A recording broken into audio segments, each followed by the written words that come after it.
After big defeats in the US midterm elections in November, the Democrats are preparing for the 2016 presidential contest. The number one candidate, lauded by the media and Democratic pundits, is Hillary Clinton. The Ready for Hillary Public Affairs Committee has raised and spent millions of dollars already in preparation for a bid that she hasn't even announced yet. This has driven her to the top of the polls among prospective candidates. Who is Clinton? What does the media tell us about her, and what is her real record? And why is she the favourite? The first thing to recognise is that for electioneering purposes, Clinton depicts herself as a liberal and is generally assisted in this by her friends in the media. And in this day, that means being a feminist. Clinton's top qualification is that she's a woman. Democrat supporter Matthew Iglesias reports for Vox that her campaign speeches are now filled with reference to women's struggles. Time reports that Hillary Clinton wants you to call her a feminist. NBC News lauds the role of feminism in potentially helping Clinton's campaign. It's a matter of principle. As she explained to the liberal British Sunday paper, The Observer, getting the first female president into the White House and breaking the hardest, highest glass ceiling is a great personal commitment. Strikingly, all of this is reported with absolute credulity about Clinton's feminist credentials. NBC, for example, takes Clinton's feminism at face value, approvingly quoting a source who argues that feminism is a far more natural campaigning disposition for her. And just as liberal feminists like Erica Jong gushed over Clinton's candidacy in 2008 when she didn't even run as a feminist, so liberal websites today, like the Daily Beast, laud her good fight for women's rights. Fair enough, Clinton is a woman. No one can take that away from her. And she does face sexist obstacles to winning the presidency. And after voting for a black president, isn't America ready to vote out the patriarchy too? But does Hillary Clinton intend to challenge the patriarchy, or is she herself just a patriarch with two X chromosomes? Consider her record. In this campaign, Clinton has made a lot of the plight of poor, working-class women in America. Yet it was she who urged her husband to sign the bill ending aid to families with dependent children, one of the last slivers of America's welfare state. This overwhelmingly affected poor women. Of all the coverage, only Doug Henwood's Stop Hillary piece in Harper's Magazine thought to mention this. How about abortion rights? This is one of the easiest issues on which to be a liberal. Yet Hillary Clinton has always prevaricated on the issue, has made it clear that she opposes abortion, favours abstention, and has not scrupled to forge alliances with anti-abortion groups where it helps her. Her position has always been that states should have the right to limit and regulate abortion, and that they should not be permitted as part of family planning. Strange feminism. Even her current mantra that abortion should be safe, legal, and rare has worried women's rights campaigners because of the stigma implied by that word, rare. Again, the coverage in the American media generally treats Clinton as a sterling liberal on this issue. For example, The Washington Post noted in its report on Hillary Clinton's midterm campaigning that she foregrounded abortion without mentioning her own ambiguity on the issue. The one issue on which Clinton has faced significant media scrutiny is on the issue of gay rights, and had been an opponent of gay marriage until coming out for it in 2011.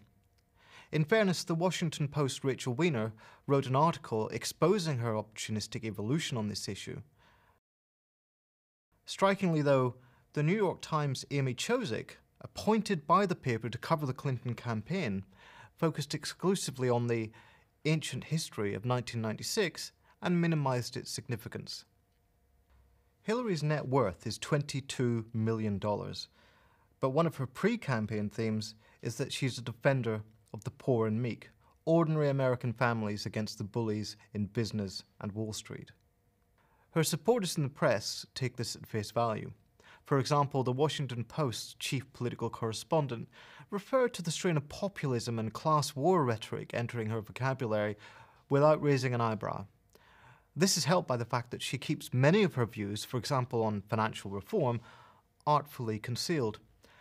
Yet, Clinton's efforts to represent herself as an advocate for the working class have often come unstuck, as when she claimed her family was dead broke upon leaving the White House, something that their speaking fees, $5 million for her, $100 million for her husband, must have made up for. Much of that money, incidentally, was raised giving speeches to investment banks in 2013 in which she denounced popular bank bashing, a fact that was curiously neglected in the reports of Hillary's bank bashing rhetoric in her pre-campaign speeches. Similarly, when she gave a speech deriding the mantra that we have to defer to business because they create jobs, dismissing it as failed trickle-down economics, she was backtracking within days, retreating to her centrist verities on the need for business to create wealth. And while only Doug Henwood, writing in Harper's Magazine, was tasteless enough to mention her long history of advocating for the rich and their property rights as a lawyer, her closeness to Wall Street is gaining some attention. Politico reports that Wall Street-oriented Republicans, wary of their own lunatic Tea Party populists, are secretly hoping that Hillary Clinton is the Democratic candidate, as she is pro-business. Likewise, the liberal magazine Mother Jones notes that while Hillary talks a populist game, attempting to take the wind out of the sails of any bid by rival Democrat Elizabeth Warren, she and her husband have always been friends of the banks. Bill Clinton's administration appointed a former Goldman Sachs boss as chief economic guru and implemented deep spending cuts to satisfy the investment banks. Hillary has cited this administration as an example of how she would be fiscally prudent. Hillary was then, subsequently, a member of an administration under Obama that not only bailed out banks, but also appointed a number of Goldman Sachs personnel to leading positions.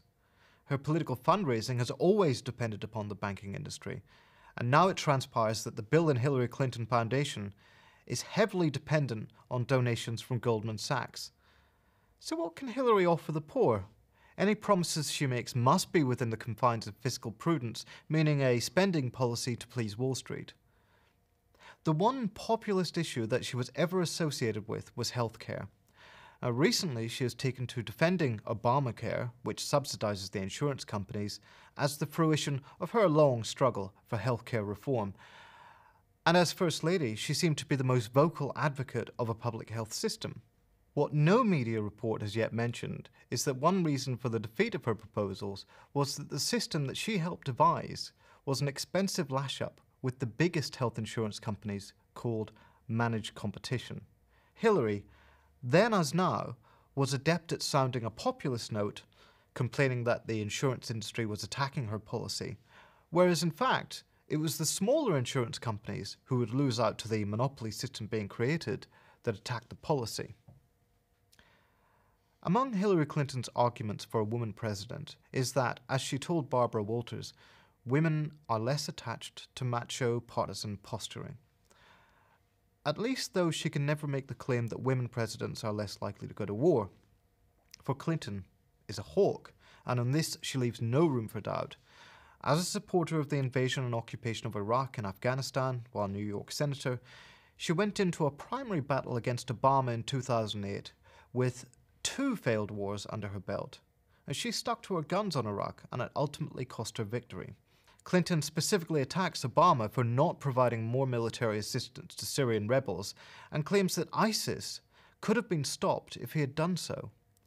As Secretary of State, she also used her influence to push for further military interventions, such as the war in Libya. She is at her most hawkish, generally speaking, on Israel, a subject in which she almost always tails the Likud right. In her run for the New York Senate, she frantically backtracked after mistakenly supporting a Palestinian state, and instead called for Israel to move its capital to Jerusalem before the legal status of the divided city could be settled. Later, she condemned the UN's vote to recognize a Palestinian state. She has defended Israel's wars, and earlier this year she backed Israel's attack on Gaza, which killed hundreds of Palestinian civilians. The Israeli daily Haaretz noted that she sees the Israeli-Palestinian conflict through Bibi's eyes. Her one concession to the Palestinians is to occasionally criticize the settlers' movement as counterproductive, a trifling gesture that even Republican presidents are capable of. Even moderate liberal Republicans such as The Atlantic are worried by her war lust, reporting that Iraq is still her big political liability. But it is the publications of the right, such as Reason and The American Conservative, that have actually been most forthright about her foreign policy, comparing her to the war criminal Henry Kissinger.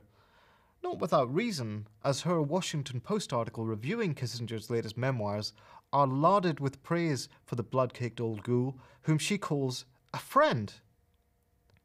So this is Hillary Clinton the liberal, an ally of the banks, a friend to warmongers, a supporter of welfare cuts for the poor and bailouts for the rich, a champion of US and Israeli aggression, an opportunist on gay marriage, and a conservative on abortion. Strange how so little of that makes it into the mainstream media. Yet Hillary Clinton's position is not unassailable. In post-credit crunch America, the business media is more divided than it ever has been. The internet has also allowed new media to argue for different ideas, and even the establishment liberal press has to acknowledge that there is a desire for candidates who want to take on Wall Street. As CNN recently reported, the bank-bashing Elizabeth Warren, rather than Clinton, leads support among liberal voters. If Clinton loses, is the era of triangulation finished?